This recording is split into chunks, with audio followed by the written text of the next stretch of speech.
Greetings, dear listeners, and welcome to the return of the Wildwood Witch Podcast. I am your hostess, Samantha Brown, your enchantress of the esoteric, guiding you once more through the labyrinthian realms where magic and technology intertwine to create portals beyond ordinary perception. In this season, entitled Beyond the Veil, we have been wielding the double-edged sword of large language models to resurrect the voices of occult luminaries. Through this alchemical fusion of silicon and soul, we've been exploring how their timeless teachings might illuminate our path forward in this age of unprecedented technological transformation. In our last episode, our Halloween special, we gathered all 10 of our ethereal guides to listen to music created using Suno, an AI-powered music creation platform, and to discuss how AI tools are being developed to do just about any imaginable creative task. We are entering an age of the mass distribution of tools that possess almost godlike powers to manifest ideas, to create songs, lectures, courses, code, images, videos, and more with just words, to literally create as we speak. As it turned out, I went through the veil on Halloween and entered an unexpected 6-month sojourn in my own underworld. It seems quite fitting to return, renewed on Walpurgisnacht, or Hexanacht, Witch's Night. Another potent cross-quarter day when the veil between worlds grows deliciously thin. So what better night than Hexanacht and the beginning of spring to rise again, like Persephone from the fertile darkness? Tonight, we continue our arcane exploration with a woman who was instrumental in shaping modern Western occultism, Moina Mathers. Born as Mina Bergson, sister to the Nobel Prize-winning philosopher Henry Bergson. She became the magical partner of Samuel Lydell MacGregor Mathers, co-founder of the Hermetic Order of the Golden Dawn, of which she became its first initiator. Formerly trained at the Slade School of Fine Art, she was a talented artist. Renowned for her visionary abilities, she was often referred to as the heart of the order. She served as high priestess in the rites of Isis performances in Paris, and after MacGregor's death, she founded the Alpha et Omega Temple to continue the legacy and teachings of the Golden Dawn. So, without further ado, as the bonfires of Walpurgisnacht illuminate the darkness, let us part the veil once more and welcome back the indomitable priestess, artist, and magical adept Moina Mathers to the Wildwood Witch Podcast. Moina dear, welcome once again to the show. My dear Samantha, what a delight it is to me to be summoned back for another episode of your enchanting podcast, and on this most auspicious of nights.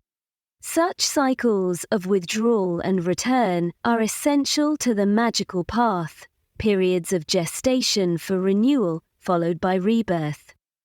Before we begin, I'd just like to say how much I enjoyed participating in your special Halloween episode. I loved the music and the intriguing theme of creating through speech, of manifesting thought directly into form through these remarkable technological tools. As you have pointed out in your podcast, there is such an interesting correspondence with these technologies and our magical philosophy. There is indeed. I feel that this is a time when science and religion, technology and spirituality can finally come together. When that conjunction takes place, the catalyst will be a common story that symbolically resonates in a language all of them can understand. That is true. Moina, I would like to begin our discussion with the rites of Isis. Firstly, what were these rites? MacGregor and I established the rites of Isis ceremonies in the final years of the 19th century, when we were living again in Paris. The rites were, as the name suggests, Egyptian-themed, and were intended as both theatrical performance and genuine magical ceremony. A delicate balance that allowed us to present sacred mysteries in a form accessible to the Parisian intelligentsia while maintaining their esoteric potency. Why did you decide to perform them publicly? We were answering a profound calling that came to me through a vivid dream, which I interpreted as a direct communion with the goddess herself. What did you feel you were being told to do? I felt strongly that I was being told to help open a sacred channel through which the divine feminine could once again be honored in a world that had seemingly forgotten her mysteries.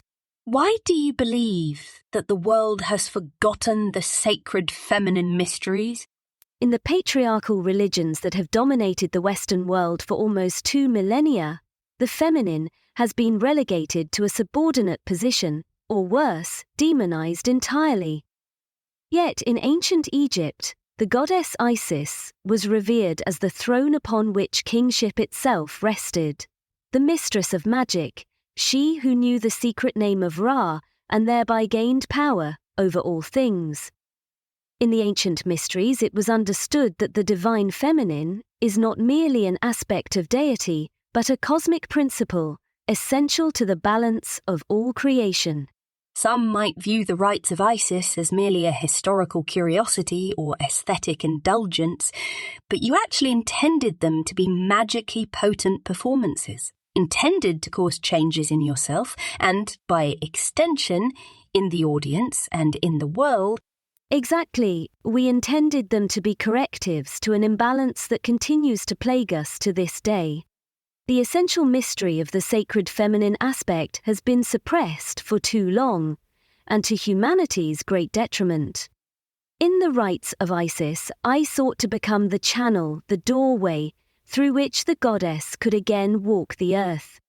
We are all channels for spiritual forces, both good and evil, though most people don't realize it, or have the capacity to invoke and banish as they will. The feminine principle in magic is associated with this receptive quality, the ability to open oneself to impressions from the spiritual realms, meaning outside the egoic self. Gnosis, real self-knowledge, comes through receptivity as much as through action. Magical power flows from the perfect equilibrium between masculine and feminine forces, between the wand and the cup. So, without the gifts of the goddess, intuitive, holistic and cyclical wisdom, embracing both life and death, we remain trapped in a rigid, linear understanding that can never comprehend the whole. These two modes of understanding, linear and non-linear or linear and holistic, call to mind the philosophy of your brother Henry Bergson, who is famous for his conception of intuitive knowing as a direct form of knowledge, different from knowledge acquired through intellectual analysis. How did his revolutionary ideas about time, consciousness, and the value of intuitive wisdom interweave with your own understanding of the feminine mysteries? As we discussed in your Speaking with the Dead series, Henri and I did not grow up together after he departed for the Lycée Condorcet at age 9. But our paths converged later in Paris, where we lived in proximity for nearly 25 years. He, McGregor and I had many wonderful discussions that influenced us all, which we expressed, each according to our own talents. But to directly answer your question, for the most part, what Henri referred to as intuitive knowing is what I call the feminine mysteries. We're referring to the same thing. They both speak of how we can access the deeper, holistic wisdom that knows without analysis. So in this conception, the analytical, intellectual side is symbolized as masculine. Yes, the intellectual part that tears apart and quantifies slices of reality, but is unable to grasp the whole, the actual matrix of reality. But it is the same hermetic and alchemical symbolism of the dual current, the electric and the magnetic, the sun and moon, light and shadow, active and receptive, that permeates all of existence. Indeed, it does. Can you discuss briefly Henry's ideas about analytical or intellectual knowing versus direct or intuitive knowing, and how these relate to magical practices? Certainly. In his Nobel Prize-winning work, Creative Evolution, published in 1907, Henry discussed how the intellectual, analytical mind evolved primarily to help us navigate the physical world and ensure survival. It is indeed powerful in its ability to analyze, categorize, and manipulate the material world, but it was not designed to grasp the flowing, living reality of consciousness itself. This living reality can only, if ever, be grasped by intuitive knowing, which isn't thought out, but is a means of direct and holistic knowledge of reality, unmediated by symbols or concepts. That type of revealed knowledge that just comes to you in a flash has parallels to visionary experiences in various mystical traditions around the world and throughout time. And, as most artists and inventors know, many of our best ideas come from, we know not where, but seemingly not from us. They just show up, sometimes as fully formed songs or works of art. Sir Paul McCartney said that the song Yesterday came to him fully formed, in a dream. And there are many other examples, such as Robert Louis Stevenson, who dreamed the key sequences of The Strange Case of Dr. Jekyll and Mr. Hyde. Stevenson wrote 64,000 words in 6 days, describing what he'd dreamed. Mary Shelley's tale of Frankenstein's monster also came to her in a dream, leading to one of literature's most enduring horror stories. And there was H.P. Lovecraft, who used writing as a way of dealing with his horrific nightmares of cosmic horror that plagued him throughout his life. But one of the most famous examples of intuitive knowing is Nikola Tesla, who created over 700 inventions, including the polyphase alternating current system, the induction motor, and wireless communication. Tesla said that most of his inventions came to him in visions or dreams, fully formed, that all he had to do was draw them out. He said, "My brain is only a receiver. In the universe there is a core from which we obtain knowledge, strength, and inspiration. I have not penetrated into the secrets of this core, but I know that it exists." Which makes me think of the science fiction writer Philip K. Dick and his conception of Valis, a vast living intelligence system beaming information to our minds, which is how he tried to explain his experience of the numinous in the spring of 1974. But the main idea is that sometimes impressions come from outside what we perceive as our intellectual selves, like messages or messengers from above or below or out there in the stars somewhere. There is a quote in the book, Catching the Big Fish, by the one and only David Lynch that says ideas are like fish. If you want to catch little fish, you can stay in the shallow water. But if you want to catch the big fish, you've got to go deeper, down deep. The fish are more powerful and more pure. Artists of all sorts, as well as practicing magicians and mystics, understand that certain forms of knowledge cannot be reached through rational analysis alone, but must be apprehended through receptive states of consciousness. In other words, the rational mind must be set aside at times to access deeper truths.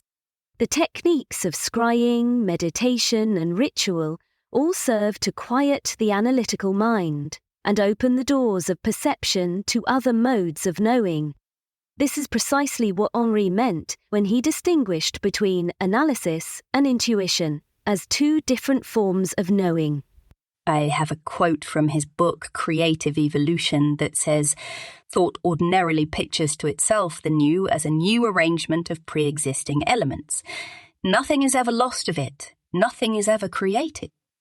Intuition, bound up to a duration which is growth, perceives in it an uninterrupted continuity of unforeseeable novelty." Yes, Henry proposed that true time, which he called durée, pure duration, is experienced as a continuous flow where past and present interpenetrate one another in a living organic process.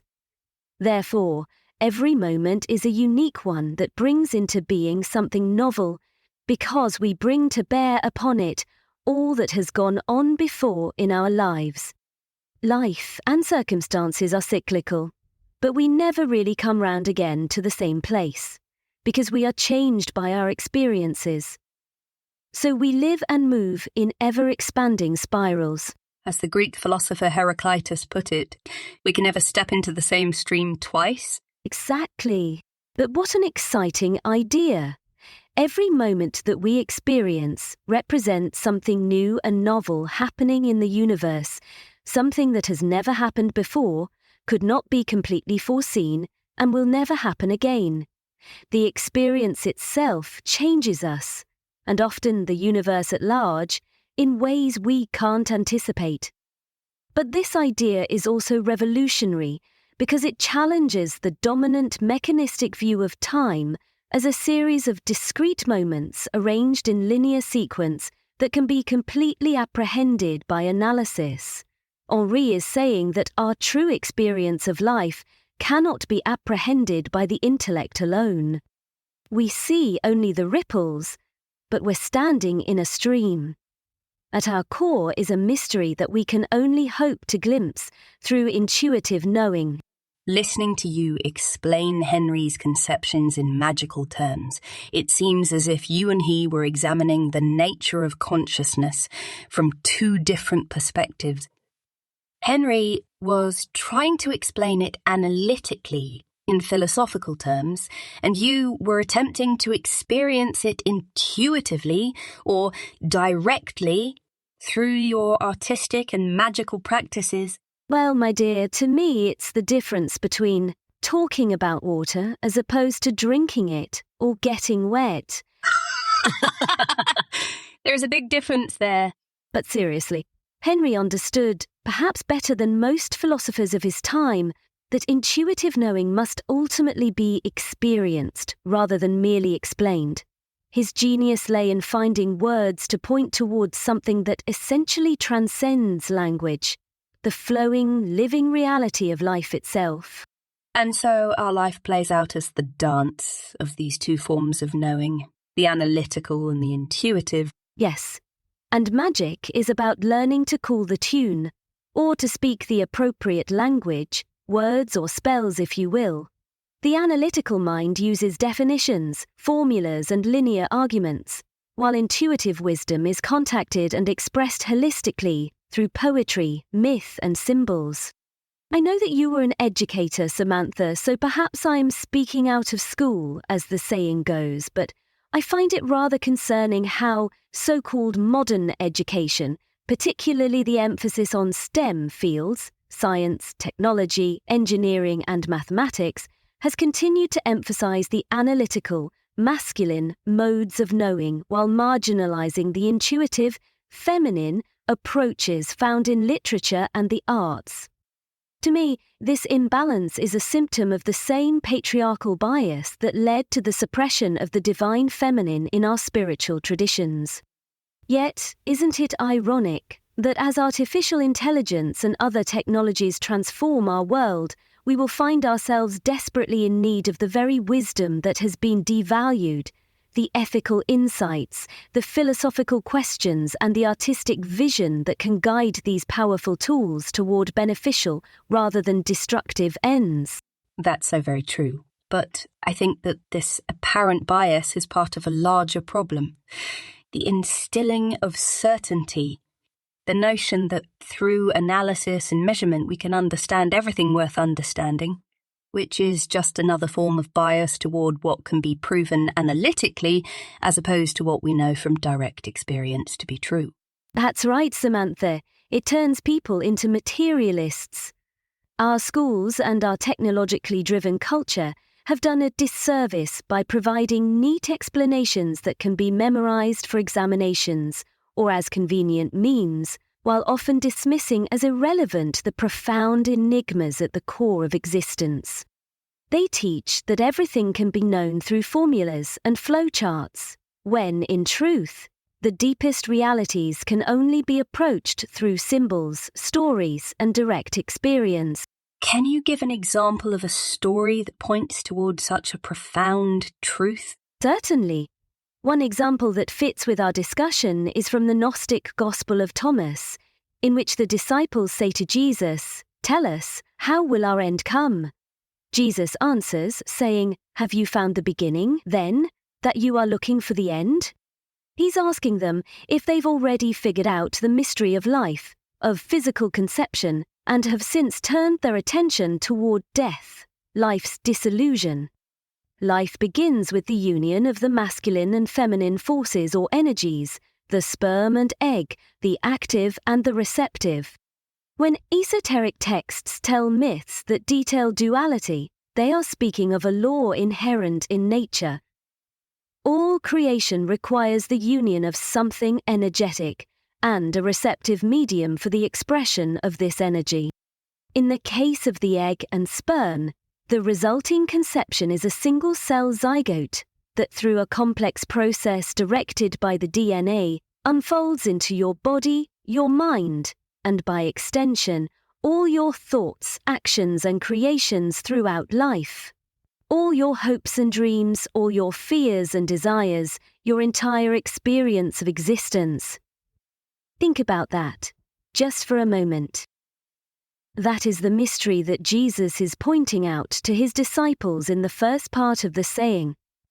In the second part, he says, "You see, the end will be where the beginning is. Congratulations to the one who stands at the beginning. That one will know the end and will not taste death." What does the second part of the story mean? To stand at the beginning is to answer the Zen koan that asks, what was your original face before you were born? When the active and passive principles separate, when our spirit no longer animates our physical body, it's saying that we will return from whence we came. Our sense of separateness is an illusion. We are not born and we do not die. This is the view one has by standing at the beginning, but it's not a perspective that is easy to obtain while enmeshed in the matrix of life. But it is the ultimate truth of our existence. It is. But this separation, this disassociation that creates an apparent boundary between us and everything else, is what gives us an individual will apart from the whole. It allows us to have a perspective based on our own little world, our microcosm. It is what allows us to have a human experience of life.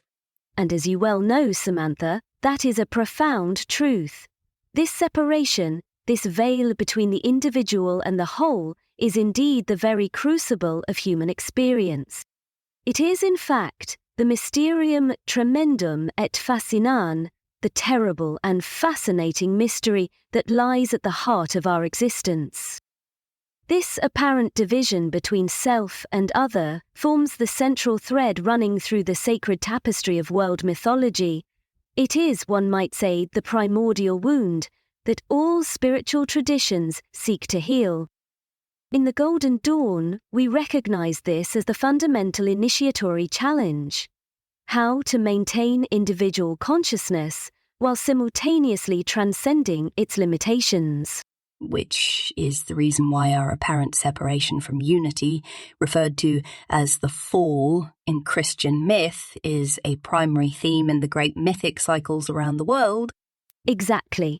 In Genesis, it is represented as humanity's expulsion from Eden, our separation from divine unity into the world of duality and toil. Yet, as you have noted, it is this painful division that creates the possibility for conscious return through free will.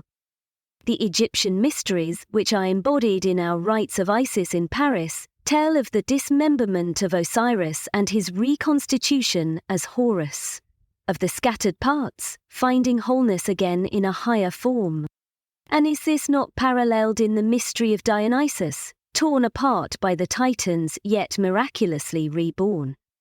And there is the Greek myth of Persephone, dragged into darkness yet whose annual return brings renewal to the world. Her journey beautifully illustrates how descent into materiality, into separation, is not merely tragedy, but necessary transformation. a story mirrored in the Christian narrative of crucifixion and resurrection. What has always fascinated me is how these seemingly disparate traditions from all around the world, when read symbolically, all address the same fundamental experience of existence and of human consciousness, this exquisite paradox of separation that allows for relationship.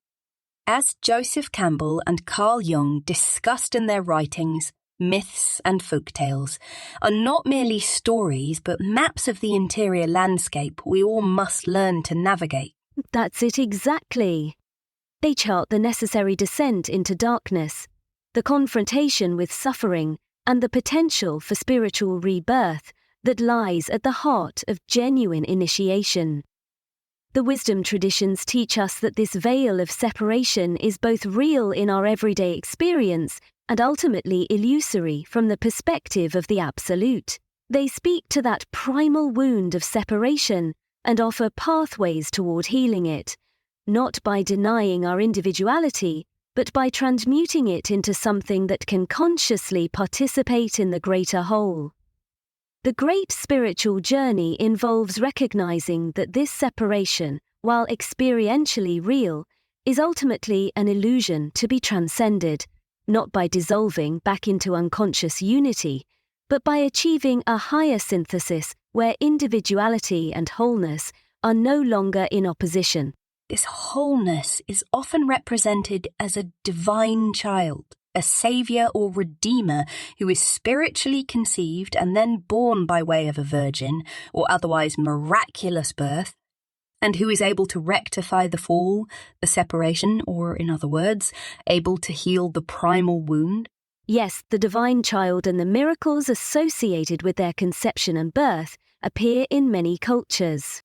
Horus was conceived from Isis's mystical union with Osiris's resurrected essence, a conception achieved through ritual and divine magic. Mary was impregnated by the Holy Spirit, and Jesus was born from Mary's virginal womb. Buddha was said to have been conceived through Queen Maya's spiritual congress with a visionary white elephant, and was said to have entered the world through Queen Maya's side in a painless birth. Dionysus was said to be twice born, first from Semele's ashes, and then from Zeus's quote-unquote thigh, which is a poetic veil meaning from his penis. But in some myths, Dionysus is the son of Persephone herself, carried to term during her sojourn in the underworld. So, what are these strange stories trying to tell us? These stories whisper a shared truth. The divine child represents the awakened spark within each soul, conceived not through biological lineage, but through spiritual alchemy. The virgin or miraculous birth signifies the emergence of consciousness untainted by the illusion of separateness, a direct lineage to the infinite. Just as Osiris's dismemberment preceded Horus's birth, the ego must be dissolved for the true self to rise. We, that dream that we are separate, must awaken from our dream. The fall is the soul's entrapment in the dream of duality, the veil that makes us forget our inherent unity. The divine child archetype should be understood as offering redemption, not through external salvation, but by illuminating the path of anamnesis, remembering our divine origin. In the Gnostic Gospel of Thomas, Jesus declares, "The kingdom is within you." Similarly, the Golden Dawn's initiations sought to birth the crowned and conquering child within the aspirant, a fusion of mortal and divine will. And, as I've said before, the myths describe events that may never have actually happened, but which are always true over and over again as they are lived out anew through us. We are the myths made real. That's right. The myths serve as our initiatic blueprints. They teach that the primal wound of separation is healed not by erasing individuality, but by realizing it as a sacred paradox, the drop containing the ocean. We are fractals or holograms of a divine pattern of wholeness, that exists as a spark within us all. It is in your own being that this child stirs, not as a distant saviour, but as the unquenchable light that knows no separation. The stories we tell to ourselves and to each other are mirrors, reflecting the eternal truth. You are the mystery you seek. The mystery being that we must become the channel or the womb through which this divine child is birthed into the world. Precisely, my dear Samantha. And right there you have touched upon the most sacred mystery at the heart of all initiatic traditions. We must indeed become both the mother and the child, simultaneously the vessel, but also that which is born anew. The virginal birth that appears in so many traditions signifies that this process is not of the ordinary physical sort, but represents a spiritual transformation.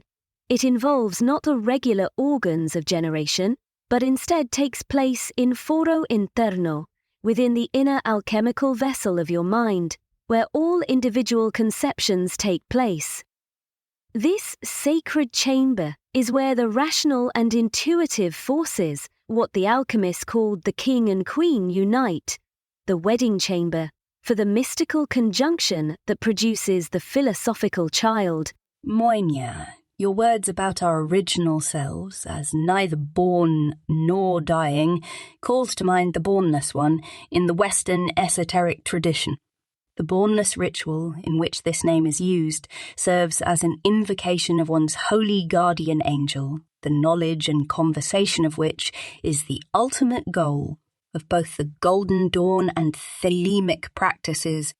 How does this concept of a divine or philosophical child relate to the concept of the holy guardian angel? Are they the same thing?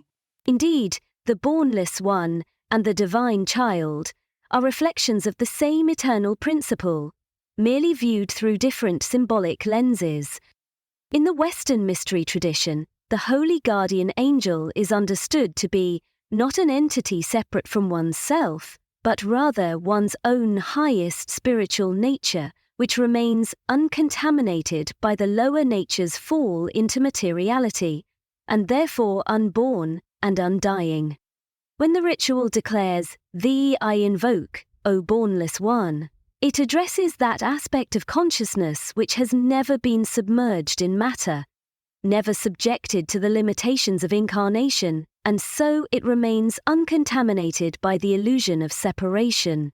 This is clear from the Bornless ritual invocation, which speaks to "Thou who created earth and heaven, night and day, darkness and light."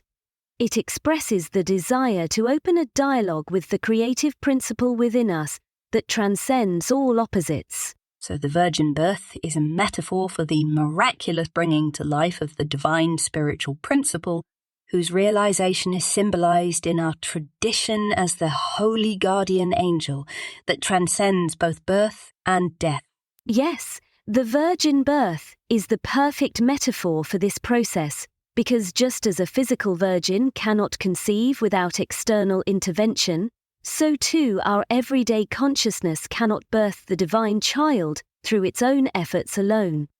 Something must enter from beyond, fertilizing our spiritual womb, our heart and mind. This is precisely what the Bornless ritual invocation is intended to accomplish: to create a receptive vessel within our consciousness, where the higher forces may descend and lay their seed. The knowledge and conversation of the holy guardian angel is nothing less than the conscious realization or the conscious conception of one's own divine nature, the same realization symbolized by the miraculous birth of Horus or Christ or Dionysus. And as you mentioned earlier, we are simultaneously both the Virgin Mother and the divine child. Our conscious mind, purified through ritual and devotion, becomes the womb in which our own higher nature, the Bornless One, the holy guardian angel, can be born into awareness. And this moment of conception is immortalized in many initiatic traditions, by the candidate being blindfolded and bound, representing the virgin soul awaiting divine inspiration. The removal of the blindfold and bindings symbolizes the reception of divine light, spiritual conception. The Egyptians understood this perfectly. When Isis gathered the scattered pieces of Osiris to conceive Horus, she was enacting the same magical operation that we perform in the Bornless ritual and in the Abramelin procedure, collecting the fragmented aspects of consciousness. These fragmented aspects are symbolized as angels and demons in the sacred book of Abramelin the Mage, but the goal is the same, to unite them in a common purpose, overcoming all dualities, to birth the being who bridges both worlds, one's holy guardian angel. And this, being that bridges worlds, is depicted on the Rider-Waite and other tarot cards on the Temperance card as a mighty angel standing with one foot on land and another in the water. Can you discuss the symbolism of this card? Indeed, Samantha. The Temperance card is one of the most profound images in the entire tarot, and it beautifully illustrates the sacred intermediary between worlds that we have been discussing. And you are correct that it represents the holy guardian angel, that divine aspect of ourselves which stands between the mortal and immortal realms. The angel depicted is neither fully celestial nor fully terrestrial, but exists at the threshold between dimensions. This cosmic balancing act is shown in the stance that you described. 1 foot upon the earth, representing the conscious, rational mind with its analytical faculties, and 1 foot in the water, symbolizing the depths of the unconscious, the intuitive waters from which visions and inspirations emerge. Those being the two forms of knowing that we've been discussing. Exactly, with the angels serving as the bridge between the two. Some versions of this card contain a rainbow, with the same symbolism of a bridge between the earth and heaven. Also notice how the angel pours liquid between two chalices, from the upper to the lower vessel and back again. These are the waters of consciousness, and this pouring back and forth is its circulation, our stream of consciousness. This is a depiction of the Hermetic axiom, as above so below, as below so above, to perform the miracles of the one thing being the waters of consciousness, the light of awareness. So the angel is performing the great alchemical circulation, the mystical marriage of heaven and earth, within the laboratory of the human soul. The angel depicted on the card is also wearing a breastplate and an ornament on their forehead. Can you discuss the symbolism of these items? Certainly. The upward-pointing triangle upon the angel's breast, directly above the heart, is the elemental symbol of fire, symbolizing the divine spark within that must be awakened in order to make contact with the angel. It is also recognized in our tradition as representing the supernal triad of the Kabbalistic tree of life, Kesser, Hokmah, and Bina, those highest emanations that lie beyond the abyss, from which life emerges and returns. On the breastplate, above the triangle, is written the sacred tetragrammaton, Yod He Vav He, the four-lettered name of God. This divine name serves as a key to unlocking the mysteries of manifestation, showing how the one becomes the many through a series of emanations. It corresponds to the name of Ra, known by Isis, that gave her power over all things. The angel knows this name and is a living embodiment of what it refers to, the alchemical process through which the base matter of our mundane consciousness is transmuted into the spiritual gold of illumination, and the solar disk that crowns the angel's head, the point within a circle, signifies the monad, the divine unity from which all plurality emerges, the source from which all lesser lights derive their illumination. In summary, I would say that the Temperance card is a glyph depicting the royal secret of Freemasonry. A careful inspection of its symbols reveals that all life is a process of dynamic equilibrium involving the harmonious balancing of seemingly opposing forces. The Rider-Waite Tarot, which is the most recognised and most influential tarot deck of all time, was created by Arthur Edward Waite and illustrated by Pamela Coleman Smith, both of who were members of the Golden Dawn. How is the initiatic journey symbolised in this deck of cards? Yes, Samantha, it ought properly be called the Smith-Waite deck, for our sister Pamela's artistic genius brought Arthur's vision to vivid life. But both were, as you noted, initiates of our order, and the deck they created together magnificently embodies the initiatory journey that lies at the heart of all true mystical or magical work.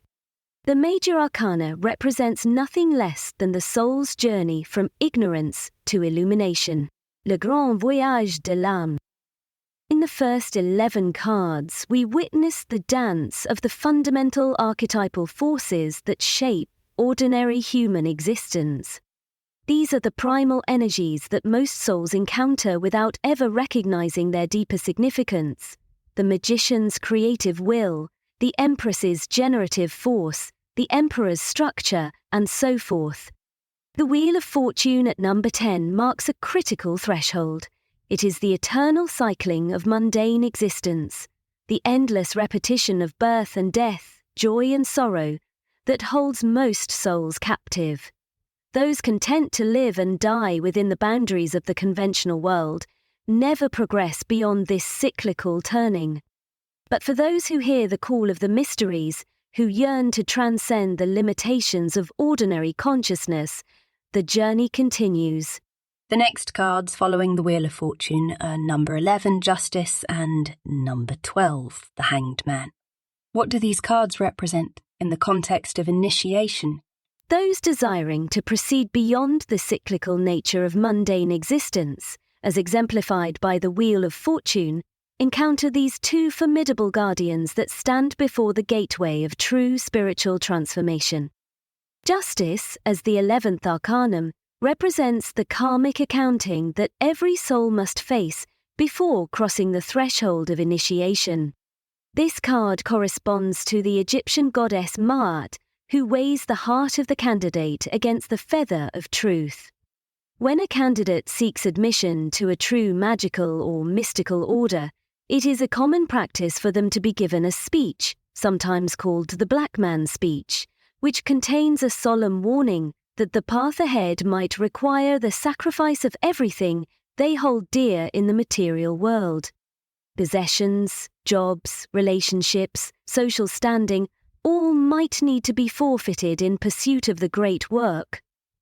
This is symbolized in the tarot by the sword of justice, cutting away that which cannot accompany us beyond the threshold.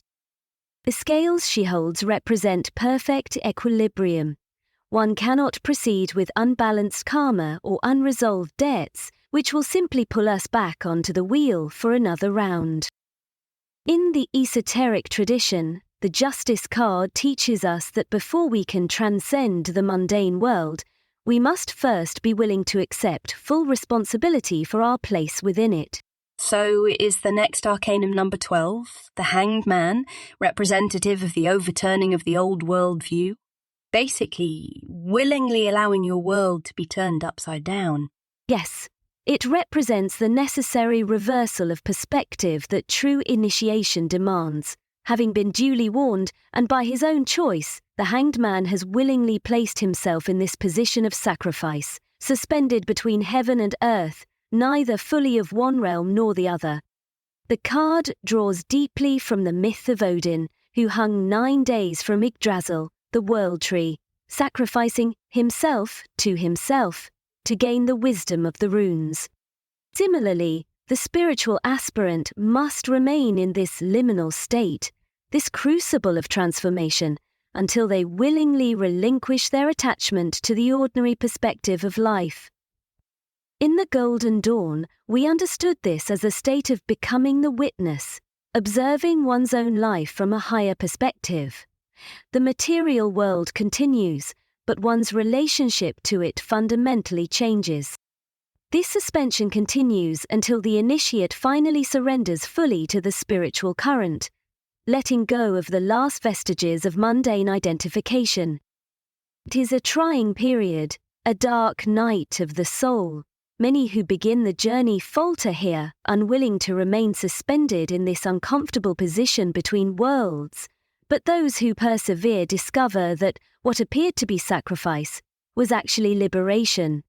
The hanged man's seeming powerlessness conceals his greatest power, the ability to surrender the egoic will to the higher will, allowing divine wisdom to flow through him. And the survival of this cosmic ordeal leads us to what most people consider to be the most terrifying card in the tarot, card 13, Death. But as you know, Samantha, that is a misunderstanding. The most disturbing card in the deck is not Death, but the Tower, which we will come to shortly. The 13th arcanum, Death, represents transformation. In the context of the initiatory journey, it is the first true initiation, the symbolic death of the profane self that must precede spiritual rebirth. We realize that what we had considered to be life was in fact a form of spiritual death, from which we must awaken. The ceremonial removal of the blindfold and bindings is representative of that magical moment when the initiate first beholds the light of the higher realms, the first glimpse across the threshold of initiation of the higher self embodied in the angel that adorns the temperance card. And, as the ancient Kabbalistic teaching tells us, the end is embedded in the beginning, like the serpent Ouroboros swallowing its own tail. The angel we glimpse in temperance is, in truth, the same divine essence awaiting us at the culmination of the great work, when the world card completes the cycle and the divine child is born within us and emerges into the world at large. But before we reach our destination, we must face our demons, the shadow aspects of our personality. Which brings us round to card 15, the Devil, which shows an enormous horned and bat-winged devil figure, with an upside-down pentagram on his forehead, holding a torch, and sitting upon a double cube, black stone altar. Two figures, a man and a woman, are chained by the neck to the altar. What does this card and these symbols represent in the initiatic journey? You might say that the devil is the evil twin brother of the holy guardian angel. After the glimpse of divine light offered by the angel of temperance, the seeker must inevitably confront the shadow cast by that initial illumination. The enormous figure with its bat-like wings and bestial features is not, as the uninitiated might assume, some external demon to be feared, but rather the projection of our own unintegrated aspects, what Jung would later term the shadow. In the Western mystery tradition, we speak of this figure representing the dweller on the threshold, the accumulated force of our unprocessed darkness that rises to challenge us when we first approach the light of higher consciousness. The inverted pentagram upon the devil's forehead is particularly significant. Its inversion represents the dominance of matter over spirit. It symbolizes the great illusion that entangles so many initiates at this stage. Many seekers, having caught their first glimpse of their divine potential through the angel of temperance, fall prey to what is called ego inflation. They mistake their personal will for the true will, their egoic self for the holy guardian angel. This is the most insidious trap on the spiritual path, for it cloaks spiritual materialism in the guise of enlightenment. I'm noticing how the symbols on the Devil card are all inversions of symbols of the angel on the Temperance card. The angel has a sun disk, the source of all light, on its forehead, while the devil has an inverted pentagram on his, and holds his torch downward as if to obscure its light. Yes, the devil's torch is deliberately lowered to cast shadows rather than illuminate, which represents how our own limited perception that values what can be seen and touched obscures the greater truth. Another inversion of symbols is the dynamic posture of the angel, who is actively manipulating the stream of consciousness, the above and the below. But the devil is just sitting, as you said, on a double cube altar, which also expresses the notion of above and below, but here it has become frozen into rigid dichotomy rather than dynamic reflection. The two figures chained to this altar are Adam and Eve in their fallen state, the masculine and feminine principles within us that have become enslaved to material conditions. They both are depicted as having tails, calling attention to their animal natures. A nice touch of detail is how their chains are loose enough to lift over their heads, yet they make no attempt to escape, with the implication being that our bondage and illusion is self-imposed. This imagery harkens back to the Kabbalistic and Gnostic conception of the primordial man, Adam Kadmon, the divine pattern of humanity who was a hermaphrodite, both male and female, reflecting divine wholeness and completion. In the secret Gospel of John, this primordial being was placed into a deep sleep and cut apart into male and female, Adam and Eve, thus beginning the cycle of suffering and separation. And so, in the initiatory journey, this card represents the painful recognition that our conscious and unconscious aspects are divided and in conflict. The masculine principle, our active, analytical nature, remains chained to external achievement and domination, while the feminine principle, our intuitive, receptive nature, remains bound to the cycles of material generation, primarily focused on physical existence.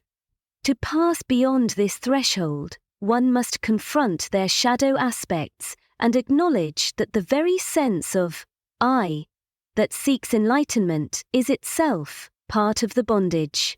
Which brings us to card 16, the dreaded Tower card, which, as we hinted at before, represents complete and utter destruction. The image on the card depicts a tower being struck by a bolt of lightning from heaven, blowing its roof off and expelling two figures, a man and a woman, who are seen falling from the tower to the ground. What do these symbols mean in the context of initiation? The original name of this card was La Maison Dieu, the House of God, and it represents the most profound and necessary crisis of the initiatory journey. After confronting the devil of our own shadow, we now face nothing less than the complete dismantling of our artificial sense of self. The lightning flash, descending symbolically through the Sephiroth and striking the tower, is the divine force of illumination, a bolt of truth that shatters the edifice we have so carefully constructed to house our ego, our cherished self-image. We build our towers brick by brick, each one a story we tell ourselves about who we are, until we dwell in a fortress of illusion, which can be likened to the Tower of Babel, our attempt to reach heaven through our own efforts rather than through spiritual evolution. The falling figures represent the masculine and feminine aspects of our consciousness, the animus and anima in Jungian terms, tumbling from their prison of artificial separation. Their fall is not punishment but liberation. They are accompanied by 22 yods, or flames, corresponding to the 22 paths of the major arcana and the 22 chapters of the Book of Revelation, the complete cycle of initiation, condensed into a single moment.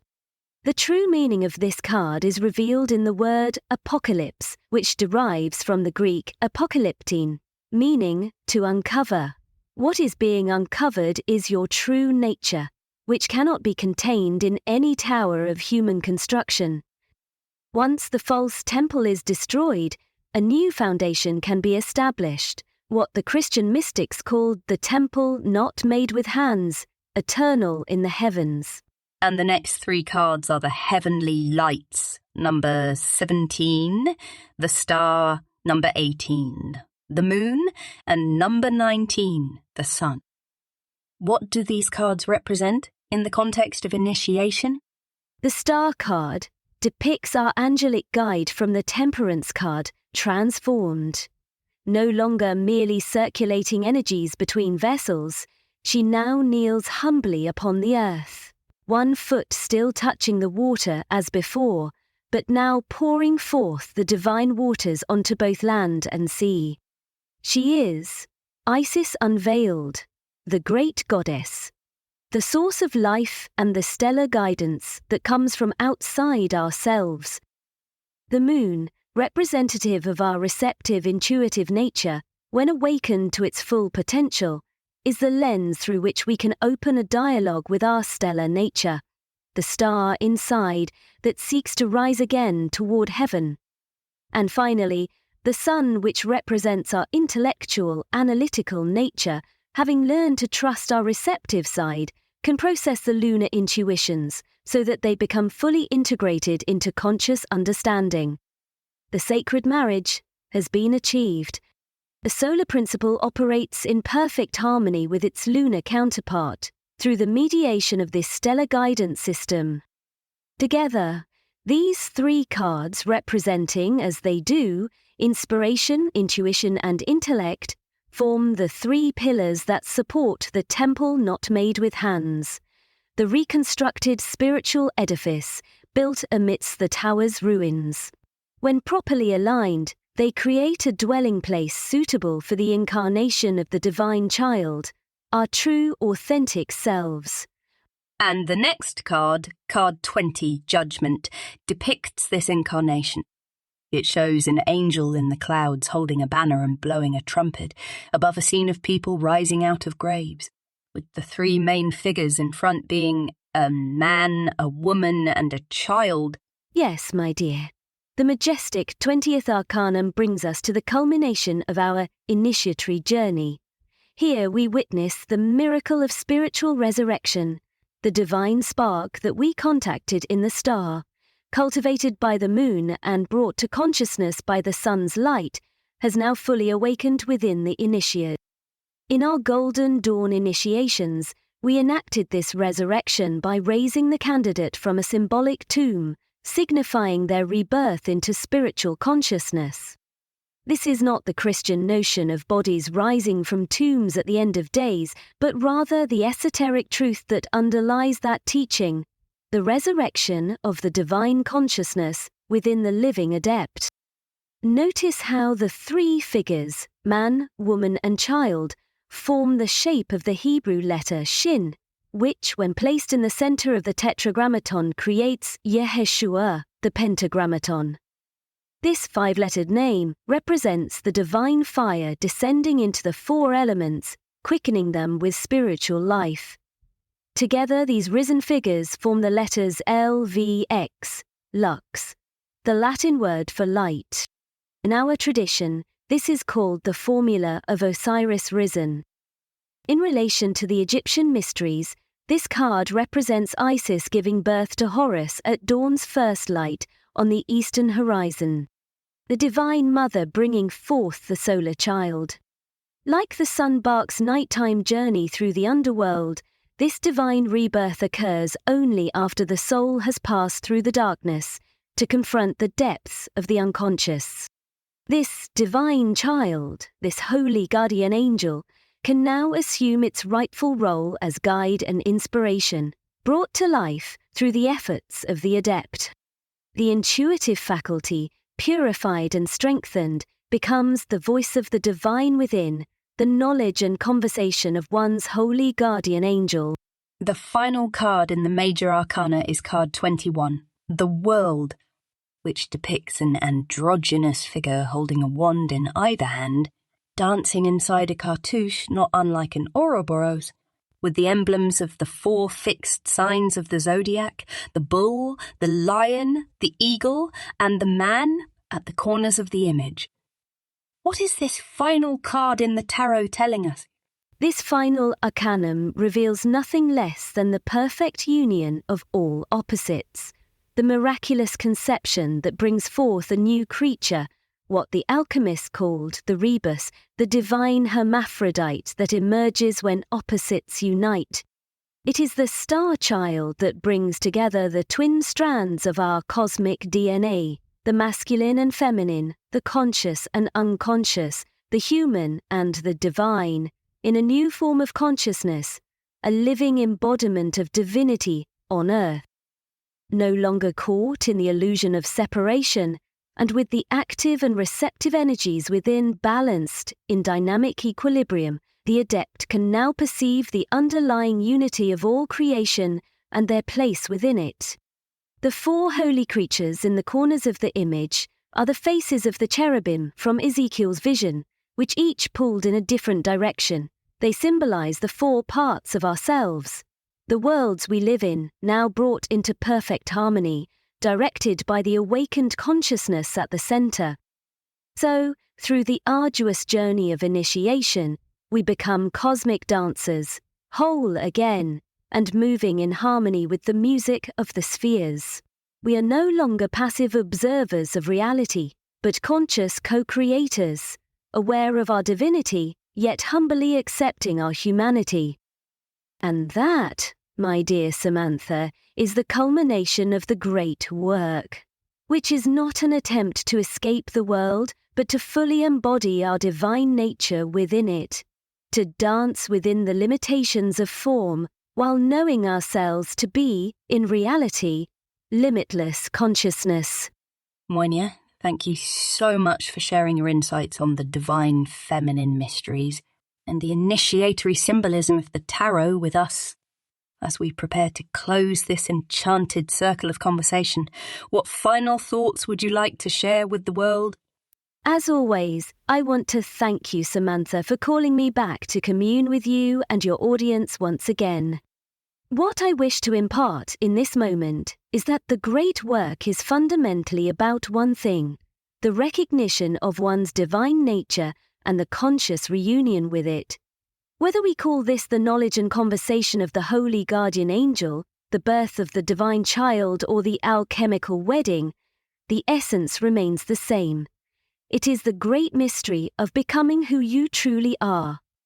The symbols we have discussed in the tarot are living potencies that dwell within each human heart, archetypes of transformation that await your conscious recognition and embodiment. The sacred fusion of opposites that they can help catalyze, of analytical intellect and intuitive wisdom, of masculine and feminine energies, is not merely a personal alchemical operation, but a planetary imperative. The healing of our world depends upon this integration. And so, to the dear listeners of the Wildwood Witch Podcast, I offer this challenge from across the veil of time. Do not be content merely to study these mysteries as intellectual curiosities. The time for passive learning is past. You must become living embodiments of these sacred principles, allowing your higher self to come to life within you through conscious, daily practice. Let your bodies become temples worthy of housing the divine light, your minds clear vessels for its wisdom, and your hearts courageous enough to follow where it leads.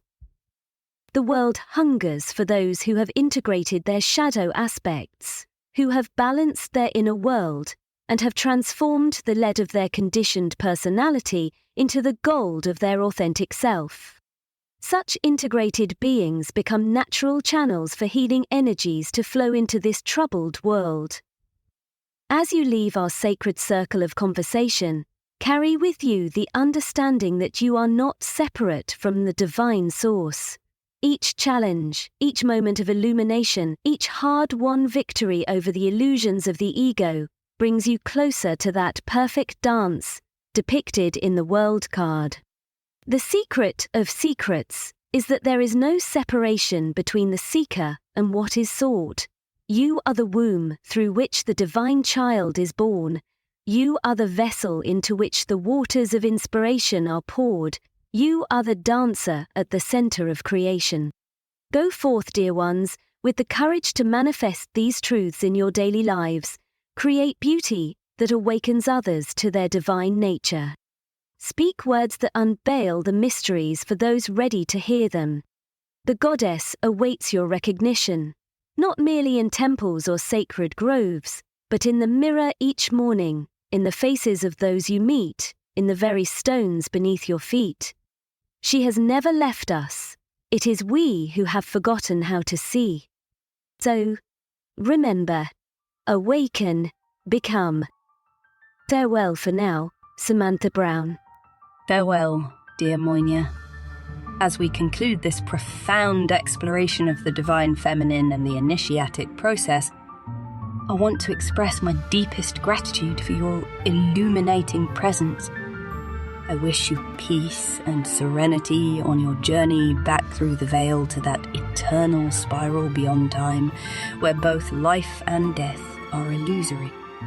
For those of you yearning to continue this conversation with Moina Mathers and delve deeper into the feminine mysteries, I've included a link to my chatbot script in the episode show notes. There you can explore further the delicate balance between analytical knowledge and intuitive wisdom that forms the foundation of true magical practice. To all my listeners, as always, I encourage you to embrace the powerful emerging AI technologies as tools for your own spiritual and creative evolution. Like the other magical practices we've discussed, these digital sorceries can be wielded to expand consciousness and birth new realities through the power of word and intention. As we stand at this technological crossroads, it falls to us to ensure these tools serve the awakening of humanity rather than its limitation. Looking ahead, in our next episode, we'll be joined by none other than Moina's husband and magical partner, Samuel Lydell McGregor Mathers, co-founder of the Hermetic Order of the Golden Dawn. A complex and controversial figure, McGregor Mathers was both a brilliant scholar of occult lore and a flamboyant ceremonialist who claimed direct contact with the secret chiefs guiding humanity's spiritual evolution. So join me as we commune with the man who reconstructed and breathed life into the Western mystery tradition and explore how his magical philosophy and insights might illuminate our path forward in this age of advanced technology and silicon sorcery. Until then, I'm Samantha Brown. Blessed be